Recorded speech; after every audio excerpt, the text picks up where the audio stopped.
বিশ্বের প্রায় 20% তেল ও গ্যাস সরবরাহকারী হরমুজ প্রণালী এখন মৃত্যু ফাঁদে পরিণত হয়েছে। কারণ ইরানের উপর যুক্তরাষ্ট্র ও ইসরায়েলের হামলার পর সেই প্রণালীতে মাইন পুঁতে রাখে দেশটির বিপ্লবী গার্ড বাহিনী আইআরজিসি। আর এসব মাইন অপসারণ করতে অন্তত 6 মাস সময় লাগবে বলে জানিয়েছে যুক্তরাষ্ট্রের প্রতিরক্ষা সদর দপ্তর পেন্টাগন।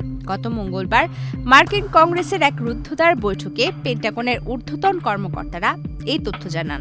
ইরান এই জলপথে 20টিরও বেশি মাইন পেতে থাকতে পারে। এর মধ্যে কিছু মাইন জিপিএস প্রযুক্তি ব্যবহার করে দূর থেকে মোতায়েন করা হয়েছে, যা শনাক্ত করা অত্যন্ত কঠিন। কর্মকর্তারা আইন প্রণেতাদের জানিয়েছেন, ইরান যুক্তরাষ্ট্র যুদ্ধ আনুষ্ঠানিকভাবে শেষ হওয়া না পর্যন্ত এই অপসারণ কাজ পুরোপুরি শুরু করা সম্ভব নয়।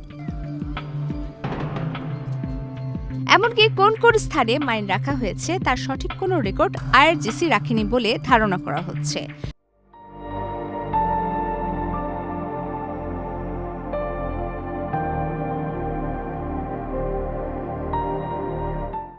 ফলে 8 এপ্রিল যুদ্ধবিরতি ঘোষণার পর এই মাইন শনাক্ত ও অপসারণই এখন প্রধান চ্যালেঞ্জ হয়ে দাঁড়িয়েছে। 167 কিলোমিটার দীর্ঘ এই প্রণালীটি পারস্য উপসাগরকে ওমান উপসাগর ও আরব সাগরের সঙ্গে যুক্ত করেছে।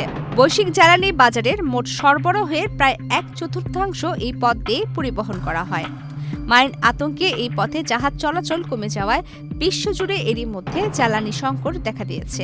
মাইন অপসারণে দীর্ঘ সময় লাগলে তেলের উচ্চ মূল্য ও অর্থনৈতিক অস্থিরতা বছরের বড় একটি সময় জুড়ে অব্যাহত থাকতে পারে।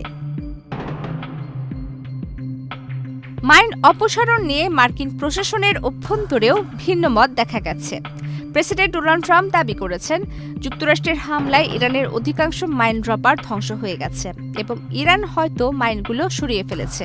তবে তেহরান এই দাবিকে যুক্তরাষ্ট্রের প্রোপাগান্ডা বলে প্রত্যাখ্যান করেছে। অন্যদিকে ইরানি গণমাধ্যমের দাবি, আইআরজিসি ওই এলাকায় নিরাপদ নৌপথের মানচিত্র প্রকাশ করেছে। এদিকে গত 11 এপ্রিল ইসলামাবাদে মার্কিন ও ইরানি প্রতিনিধিদের সংলাপ ব্যর্থ হওয়ার পর হরমুজ প্রণালী ও ইরানের সামরিক বন্দরগুলোতে অবরোধের ঘোষণা দেন প্রেসিডেন্ট ট্রাম্প।